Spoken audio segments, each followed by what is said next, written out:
Hi friends, உங்கள் வீட்டில் AC இருக்கா? அதுவும் நீங்கள் ஏசியில் தான் படுக்கிறீங்களா நைட் ஆனால்?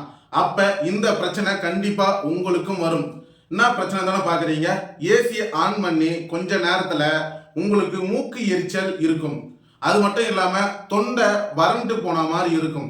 சரி, ஓகே, நம்ம நார்மலாக இருக்கும் பொழுது இந்த பிரச்சனை வராது. ஆனால் ஏசியை ஆன் பண்ணும் பொழுது நமக்கு ஏன் மூக்கு வந்து பார்த்தீங்கன்னா ரொம்ப எரிச்சலாக இருக்குது, தொண்டை எரிச்சலாக இருக்குது, வறண்டு போன மாதிரி இருக்குது. சரி, ஓகே, நம்ம கஷ்டப்பட்டு ஒரு ஏசியை வாங்கி அதை வெளியே வந்துட்டு வேர்த்து வளர்த்தி வேலை செஞ்சுட்டு வந்து வீட்டில் தூங்கும் பொழுது நம்ம ஏசி போட்டுக்கணும் தூங்கலாம்னு நினச்சா இந்த பிரச்சனை வந்துட்டு ரொம்ப அதிகமாக இருக்குது. நம்ம நைட்டில் ஏசி போட்டு தூங்கும் பொழுது மூக்கு எரிச்சலாக இருக்குது, தொண்டை வறண்டு போன மாதிரி இருக்குது. நம்ம என்ன செய்யலாம்? ஏசி ஆன் பண்ணால் இந்த மாதிரி பிரச்சனை வருது. அப்போ இவ்வளோ காசு போட்டு நான் ஏசியை வாங்கி வீட்டில் சும்மா சாமி கும்பிட தான் வச்சிருக்கணுமா அப்படின்ற யோசனையில் நீங்கள் இருந்தீங்கன்னா அப்போ இந்த வீடியோ பாருங்கள். ஆக்சுவலாக என்னோட அனுபவத்தில் இருக்கிற விஷயத்தை மட்டும்தான் உங்ககிட்ட பகிர்ந்துக்கிட்ட தவிர்த்து நான் ஸ்பெஷலாக ஒரு இன்ஜினியரும் கிடையாது, ஒரு டாக்டரும் கிடையாது. ஆனால் என்னோட அனுபவத்தில் சில ஏசியை யூஸ் பண்ணும் பொழுது இந்த பிரச்சனை இருந்துச்சு. இந்த பிரச்சனையை எனக்கு தெரிஞ்சு நான் எப்படி சரி பண்ணன்றத உங்ககிட்ட ஷேர் பண்ணுறேன். ஆக்சுவலாக நான் வந்துட்டு பார்த்தீங்கன்னா நைட் டைமில் ஏசி போட்டுட்டு தான் நான் தூங்குறேன். ஏசியை நான் படுக்கிறதுக்கு ஒரு 10 நிமிஷத்துக்கு முன்னாடியே ஆன் பண்ணிடுவேன். ஆன் பண்ணிட்ட பிறகு கூலிங் நிறையா வரும் அப்படின்றதுக்காக நான் வந்துட்டு ரூமில் வந்து படுப்பேங்க.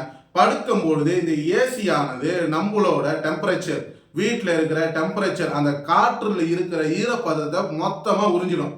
காற்றுல இருக்கிற ஈரப்பதம் உறிஞ்சிடுச்சுன்னா நமக்கு காற்றுல ஈரப்பதம் இருக்காது. அப்போ மூச்சு இழுக்கும் பொழுதோ மூச்சு வாங்கும் பொழுதோ ஒரு சில பேர் மூக்கு வழியாக மூச்சு இழுப்பாங்க, ஒரு சில பேர் வாயு வழியாக மூச்சு விடுவாங்க, இழுப்பாங்க. அப்போ நம்மளோட மூக்கானது ஈரப்பதம் இல்லைன்னா இந்த மாதிரி தான் எரிச்சல் உண்டாகும். சரி, ஓகே, நம்ம வந்து பார்த்தீங்கன்னா ஏசியை ஆன் பண்ணிட்டோம், ஈரப்பதமும் இல்லை காற்றுல அப்படின்னு வச்சுக்குவோம். இப்போ நான் ஏசியை ஆன் பண்ணிட்டு தான் படுக்கணும், அப்போ அந்த ஈரப்பதத்தை நான் எப்படி கொண்டு வரது அப்படின்ற கேள்வியும் நீங்கள் கேட்பீங்க. ஆக்சுவலாக வந்துட்டு பார்த்தீங்கன்னா நீங்கள் ஏசியை ஆன் பண்ணும் பொழுது ஏசிக்கு கீழே எம்டியாக இருக்கிற இடத்துல ஒரு பக்கெட் தண்ணியை தூக்கி வந்து அங்கே வச்சுடுங்க.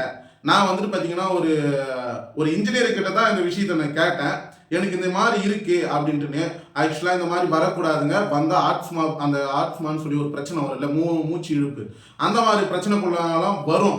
அதனால் நீங்கள் என்ன பண்ணணும்னா ஒரு பக்கெட்டி தண்ணி எடுத்து அந்த நைட்டில் படுக்கும் பொழுது அந்த ஏசிக்கு கீழே நீங்கள் வச்சுட்டு படுத்தீங்கன்னா அப்போ அந்த ரூமில் டெம்பரேச்சர், அதாவது வந்துட்டு பார்த்தீங்கன்னா காற்றுல அந்த ஈரப்பதமும் கலந்து இருக்கும் தொடர்ந்து. அப்போ என்ன தான் ஏசி நம்ம போட்டு ஆன் பண்ணாலும் உங்களுக்கு எந்த விதமான அந்த மூக்கு எரிச்சலோ இல்லை தொண்டை வறண்டு போன மாதிரியும் இருக்காது. இதுதான் அதோட சொல்யூஷன், வேற எதுவும் கிடையாது. ஒரு சில பேருக்கு ஏற்றுக்கிட்டு ஏசி வந்துட்டு யூஸ் பண்ணுவாங்க, ஒரு சில பேருக்கு ஏசி இந்த மாதிரி பிரச்சனை தான் கொடுக்கும். ஆக்சுவலாக நீங்கள் இதை பண்ணி பாருங்கள், உங்களுக்கு சரியாக இருக்கும் அப்படின்னு சொன்னாங்க. ட்ரை பண்ணி பார்த்துங்க, எனக்கும் சரியாக இருந்தது. நானும் நைட்டில் வந்துட்டு ஏசி கீழே அந்த பக்கெட் எடுத்தாந்து வச்சுடுவேன். ஏசியை வந்துட்டு பார்த்தீங்கன்னா தொடர்ந்து யூஸ் பண்ண மாட்டேன், ஒரு மணி நேரம் யூஸ் பண்ணிவிட்டு நான் கட் பண்ணிவிடுவேன்.